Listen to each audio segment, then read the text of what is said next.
boxing fans here at your call with none other than my guy Tunde Ajayi. Tunde always just sparring, but shadow boxing. What you got in your pockets, man? What you got? You don't want the extra weight, man. You don't want that extra weight, man. Yeah. How you doing, my man? I'm good. Let's talk about. I did say, coming to your call, you're always here, man. Listen, I've got to give you credit for one thing, supporting the youth. This is like a next-gen card. Obviously, we got the top boys in Mark Chamberlain, Sam Noakes, who we know quite well. But when you look at the rest of the card, it is sort of a next-gen card. You're always here supporting the youth, sort of giving them advice. Why? I mean, it's boxing. Boxing's my life. I've said it so many times over the years. I don't know why people would, or anyone would think boxing means anything more than that to me, or less than that. I love to sport. I love watching talent come from the beginning and then make it to certain levels. Not everyone does, but I feel sometimes, because it was one of the things when I first came into boxing, I always heard boxers or trainers at a certain level say, I don't go that, I don't watch that level of boxing no more. I'm up there, so what am I going to support? And I always find that funny. So, the best way to prove your point is be the point. So I just like coming and watching young novices and then having the pleasure of saying that I saw them from the start of their careers. So that's good. Every time I see you, I need to get the latest on Anthony Yard. Obviously, a lot of fans are waiting. We were hoping he might have popped up on one of these Saudi cards. Maybe that could be a case in February, but just talk to me about the latest. Yeah, well, the plan, and as everyone knows, has always been to get Ant out one more time this year. And, don't be surprised. You get a bit of an announcement, could be imminent. The main thing for us is to keep doing what we've always done, which is stay ready, be in the gym, and I think we've gone past the level where we should be getting like a 1 week's notice for a fight. But if that's what it is, then we'll always be ready. So, and that's what's happening at the moment. As I say, myself, Frank Warren, Francis, George, we've been speaking the last couple of days, and you never know, might get Ant out before the end of the year. Talking about sort of the Saudis and Saudi Arabia, one thing I did when I went to the press conference last week was Turki Al-Sheikh stood up, and one of the fights he mentioned that he wanted to make was Bivol Beterbiev. Yeah, I saw it. Look, we know about politics in boxing, and we've talked about it on numerous occasions, but if there's one man to make a fight, if he can get Eddie Hearn and Frank Warren on the same top table, it's probably Turki Al-Sheikh. Talk to me about the waves that the Saudis are making right now, just breaking barriers in boxing. I think it's great for boxing, and I feel that the number one priority for me, looking from the outside, has always been fighters and what they're paid and how they're paid, and how such a small percentage of boxers end their careers financially free. I feel that there has to be some leveling up, and the fact that Turki Al-Sheikh, I think everyone knows that brother's not sorry. I always apologise, but I'm not really sorry. I'm just letting you know that for my language. That's just the ends in me talking. I think it's great. We had Spencer Brown, Tyson Fury's manager, on our podcast on Sunday. The Fight Is Right, plug, Spencer Fury and myself. And he actually outlined the vision of, I don't like saying the Saudis, of Turki Al-Sheikh and the whole kingdom of Saudi Arabia, and how they really want to level up. They really want boxers at a certain level to earn a particular amount of money, whereby they can feed their families after their career's over. And when I heard that, I said, there you go. The cries of many for so long that fighters deserve so much more than what they have got in times gone by, and even now. What other professional sport do fighters, only 1% of fighters earn? I mean, you look at football and American football and hockey and baseball and other sports, even at the lower levels, they earn a good money. You know, when you're getting £52 a week, it's probably gone up by nowadays. Social security, I know, but that was my days. I was getting £52 a week. I remember that, and I was so happy to get 2 weeks. You used to get the 2 weeks money.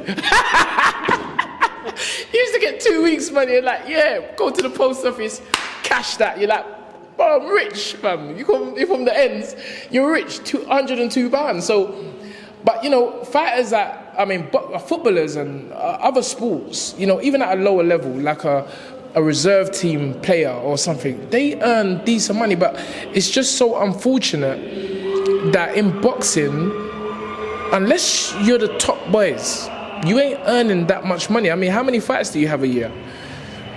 Hardly any, 3 fights. That's not enough to feed a family. It's certainly not enough to pay rent in London. I was looking at some of the rental prices today, and it's crazy. So I'm just happy that, Turkey Al Sheikh is seeing the vision of so many that have come before, whereby we should earn money. Boxers, fighters, managers, and even as a manager, people think that people talk about managers are always stealing the money and everything. And hold on, you get a percentage of what the fighter gets. You're not getting those, unless you're doing a little criminal business. You're not getting those side deals from no promoters, and they're giving the manager, not at any, you understand, not at a lower level. So I just feel that if they can create a system whereby there is a pay scale, a minimum wage for fighters, which is still responsible. I'm for no stretch of the imagination am I expecting them to be throwing away money. You have to get to a certain level to earn money, but I just feel that it should never just be so small a percentage in professional boxing. And I just hope that this continue. I hope Riyadh season doesn't stop, and I hope they continue to pump money into the sport of boxing. Do you want to talk about what's happening on them cards? First of all, when I was there, Anthony Joshua, and on that day they announced Ben Davison as his coach, as a trainer for this fight. Or what do you make of this change? They do say that obviously it's going to be for this fight, but as you know, in boxing, if AJ pulls out a great performance, there wouldn't be any reason for him to leave Ben Davison. But what do you make of his link up with Ben? Yeah, but you know what? I'm gonna be probably the person that, no, it's not. I know that it's not nothing negative to say, but I think people, 1 minute they're slagging off Ben Davison, then all of a sudden he's the best man for AJ. So I'm like, make your mind up. Is he what do they call him? PT boxer size Ben, or is he the greatest trainer in the world now? All of a sudden for Anthony Joshua.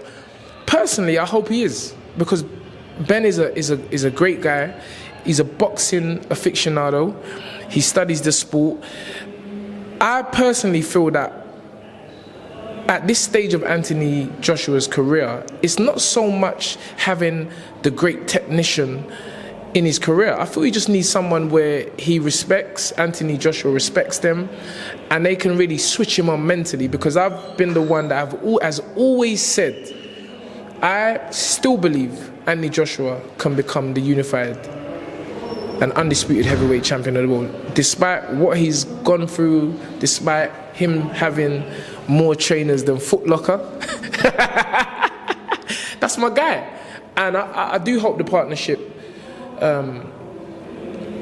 works out well for Anthony Joshua, because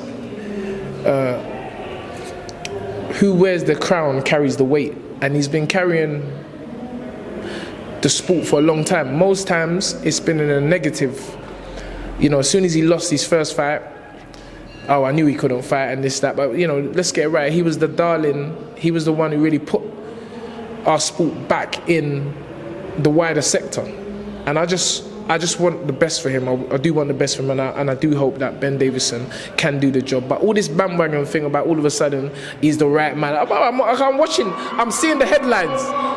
I ain't necessarily clicking on the videos, but I'm seeing the headlines and I'm saying, all right, cool. You're supporting your guy. You should, but keep the same energy. And Ben should know himself.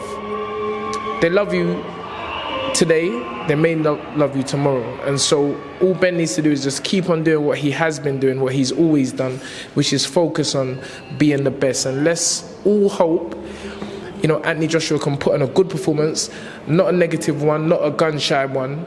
I see him hitting, I see him hitting, the blammer. That's Coach Ade, big up Coach Ade. That's what Coach Ade said. Yeah, draw. When our Anthony Yards hit, he said, yeah, T, draw for the blammer. So I see AJ hitting the blammer, power shots, and I'm saying, yeah, that's what we want. I don't want to hear move to the left, throw your jab, move to the right, throw your right hand, do the uppercut. When he does this, you do that. No, it's roadman science. Roadman science. Let's get the 2015 Anthony Joshua back, which is a mental Anthony Joshua. So once we get that, I feel we're going to see the best agent. And it's exciting because you got the king of the division, Tyson Fury. Tyson Fury is the don. I don't care. Right now, Tyson Fury is the don of the division. And people can say what they want about the Ngannou fight. He got up. He got up and he won. You see what I'm saying? I never see anyone else rushing to fight Ngannou. The hardest puncher, they say, in recorded history. So Tyson Fury he's carrying that. Even though he hasn't got 3 of the belts, he's only got 1 belt, but he's the Gypsy King. He's undefeated, and until someone beats Tyson Fury, you're gonna keep on hearing the dossa. You're gonna keep on hearing him say man's a dossa. I gotta say it because, yeah, I'm on the Tyson Fury bandwagon right now. I like when me and Spencer always talk about boxing being very spiritual, and I like the way I think Tyson Fury realizes that Usyk is a spiritual man as well. So when Usyk said, God is going to deliver you, Tyson's like, bro, God would never deliver you. I said, yeah, this is what we need. We need this in boxing. Tyson Fury's excitement. And I think it's just great. You got Wilder on the same stage, Anthony Joshua on the same stage, Tyson Fury on the same stage, Eddie Hearn, Frank Warren, Dimitri Silla. But this is unheard of. And the man who you don't see, the man putting the pieces together, George Warren, he's the done. He calls me boss, but don't try that. I know them little things. I think even Eddie Hearn's done an interview and said, listen, we need to give George his due because he works a lot behind the scenes. He's the one that sort of got Frank and Eddie together, got them to talk. But just before I do let you go, give me a prediction on all 3 fights: Anthony Joshua, Wallin, Deontay Wilder, and Joseph Parker, Fury, Usyk. First call, AJ Wallin. AJ Wallin, AJ stoppage, 3 rounds. Wilder, Parker, 2 guys who I respect. I don't actually really want to give you, but you're forcing me to give you. And I'm just going to say, please, Joseph Parker, he's been on the show. I don't mean to be disrespectful. They're asking for my opinion, Joe. And I'm just saying it. I don't believe that you're going to take that power. But what I will say is this. I've said it on my show, or on our show, myself and Spencer Fearon. I still don't know if we've seen the effects of the trilogy between Fury and Wilder, because we've only seen Wilder in the ring for 20 seconds. So he ain't been in a back and forth yet. And let's get it right. Joseph Parker's not a pushover. He looked quite good in his last fight.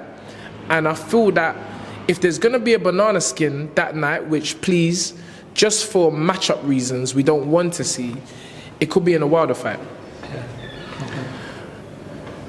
Fury against Usyk, I've constantly said Usyk's dangerous because of the movement. I read an article today, or might have been a tweet or something from his father, that said that this style of boxing, what Tyson Fury is doing, this new Kronk's business is not the one. He ain't gonna beat. This style of fighting, what he's doing, is not going to be enough to beat Alexander Usyk. And I find that very interesting. Because it's kind of like what I've been saying. The last 2 or 3 fights, anyone who watches The Fight Is Right will know that I've said that I don't really like this style, what Tyson Fury is fighting at. You know, like Anthony Joshua, I feel they were way better in the embryonic stage of their careers. But they're older now. You do have to change your style. The same like with Anthony Joshua. Although we want that old fiery Anthony Joshua back, we probably will never see it again because of just longevity in the sport. You know, and same with Tyson. Tyson doesn't want to be falling over. He wants to be boxing. So he has to think about his style. But with the Usyk and Fury style, I'm still going to go for the size of Tyson Fury. The size will inevitably win. And Tyson Fury can punch. And if he hits Usyk below, it's going to be over. And we know that Usyk is upset. I mean, listen, Stevie Wonder would know that you just go in there, just aim for his body. Like, you just don't even just go for and punch him in his body. Because he's shown so much susceptibility to that it's got to be part of the game plan. And so, yeah, I heard Shane, his brother, say that he's getting on board for this camp here. And if he gets on board, I feel that Tyson Fury has an even better chance to beat Alexander Usyk. Cool. Tunde, I am going to let you go watch some boxing. I know I've taken up 16 minutes of your time. Always a pleasure seeing you. No doubt the fans, myself, will be glued on and looking for the news that's hopefully breaking out soon for yourself and Anthony. And good luck for the rest of the year. No doubt we'll speak to you soon. Top man, Tunde Ajayi, thank you so much.